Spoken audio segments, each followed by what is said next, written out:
जय श्री कृष्णा। देखिए, सेवा भाव और समर्पण भाव क्या होता है, इसे एक छोटी सी कहानी द्वारा समझते हैं। एक बार राजा भोजन के लिए बैठे और उनका एक सेवक बार बार आता और उन्हें भोजन परोसता।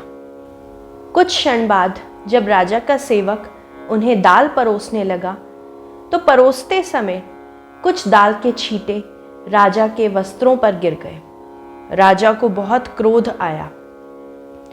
अब उस सेवक ने सोचा कि अब मैं नहीं बचूंगा। उसने पात्र में जितनी और बाकी बची हुई दाल थी वह सब राजा के ऊपर उड़ेल दी। राजा तो क्रोध से तिलमिला उठा। राजा ने उस सेवक से प्रश्न किया कि मैं समझता हूँ पहले अकारण ही गलती से तुमसे दाल के छींटे पड़ गए थे, परंतु तुमने जानबूझकर यह पूरा का पूरा पात्र मेरे ऊपर क्यों पलट दिया।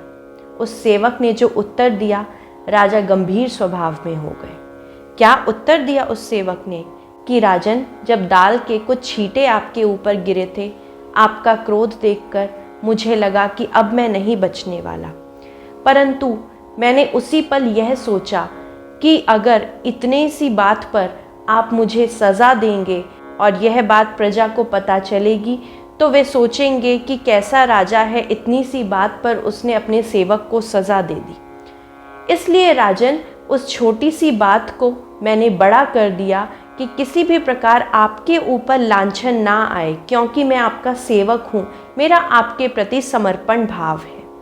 राजा गंभीर स्वभाव में आ गए और उस सेवक को माफ़ कर दिया।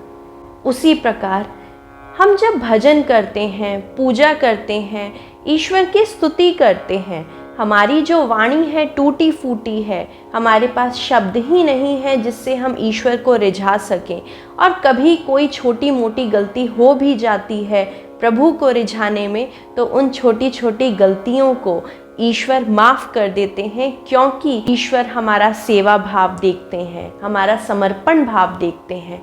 अगर आप ईश्वर के सच्चे सेवक हैं, स्वयं को ईश्वर के चरणों में समर्पित किया है, तो पूजा में, भजन में अगर गलती से कोई त्रुटि हो भी जाती है तो ईश्वर उसको नज़रअंदाज कर देते हैं। इसलिए इस डर से कि पूजा करेंगे और कोई गलती हो जाएगी, इसलिए हम पूजा ही ना करें, ईश्वर की अर्चना ही ना करें, यह ही सबसे बड़ी गलती है, यह ही सबसे बड़ा अपराध है।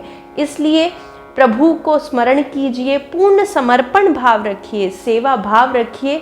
आपकी अकारण हुई गलती ईश्वर माफ़ कर देंगे, उसे देखेंगे भी नहीं, मात्र आपका सेवा भाव और समर्पण भाव ही देखेंगे। जय श्री कृष्ण।